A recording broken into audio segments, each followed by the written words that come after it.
આગળ વધીએ કોર્ટ અને શાળાને ધમકી ભરેલા ઈમેલ મોકલવાનો મામલો અમદાવાદ સાયબર ક્રાઇમે આઈડી વેચનારની ધરપકડ કરી લીધી છે। અમદાવાદ ક્રાઇમ બ્રાન્ચે પણ આઈડી વેચનારની ધરપકડ કરી, જ્યાં સૌરવ બિશ્વા નામના 30 વર્ષીય શખ્સની ધરપકડ કરાઈ। આરોપી સૌરવ બિશ્વા મૂળ બાંગ્લાદેશનો રહેવાસી, છેલ્લા 9 વર્ષથી પશ્ચિમ બંગાળમાં આ આરોપી રહેતો હતો। આરોપી ટેલિગ્રામ સહિતના માધ્યમ વેચતો હતો।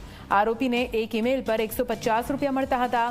આરોપી સૌરવ બિશ્વા ધોરણ 12 પાસ છે અને અત્યાર સુધીમાં 500થી વધુ ઈમેલ આઈડી વેચી ચૂક્યો છે।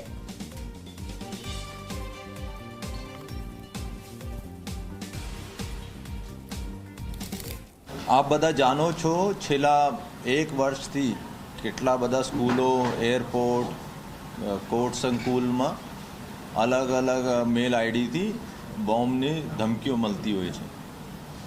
એમાં હું બતાવવા માંગુ છું, 2 ટાઈપનો મેલની અંદર લખાણ હોય છે। એક હોય છે જેમાં તમિલનાડુ ચેન્નઈ બાબતમાં લખતા હોય છે કે ભાઈ એના જોડે મારઝૂડ થઈ અને આ ડીએમકે અને એના બીજાનું એમાં આરોપી નથી બનાવ્યો, એના કારણે અમે ધમકી આપીએ છીએ અને આપ લોકો બધા જિમ્મેવાર થશો। અને બીજા છે કે ખાલિસ્તાન વર્ડ યુઝ કરે છે કે ખાલિસ્તાન જિંદાબાદ અને આજે એટલા વાગે એટલા સ્કૂલ ઉપર ધમાકા થશે। અને તો અત્યારે જો અમે આરોપી પકડ્યા છે, આ ખાલિસ્તાનવાળા જો મોડ્યુલ હતા, જો મેલ ખાલિસ્તાન નામથી આવે છે કે ખાલિસ્તાન જેમાં અંદર લખ્યા હોય છે, આ મોડ્યુલનો છે। ચેન્નઈવાળા મોડ્યુલ પર બી કામ કરી રહ્યા છે અને એમાં પણ મને પૂરા વિશ્વાસ છે કે એમાં પણ સફળતા મળશે। અને જો આરોપી પકડવામાં આવે છે, આ સૌરભ વિશ્વાસ છે, એનું ઇન્ડિયન નેમ છે, ભારતીય નામ છે અને એનો અસલ નામ માઇકલ વિશ્વાસ, રહેવાસી ઢાકા બાંગ્લાદેશનો છે।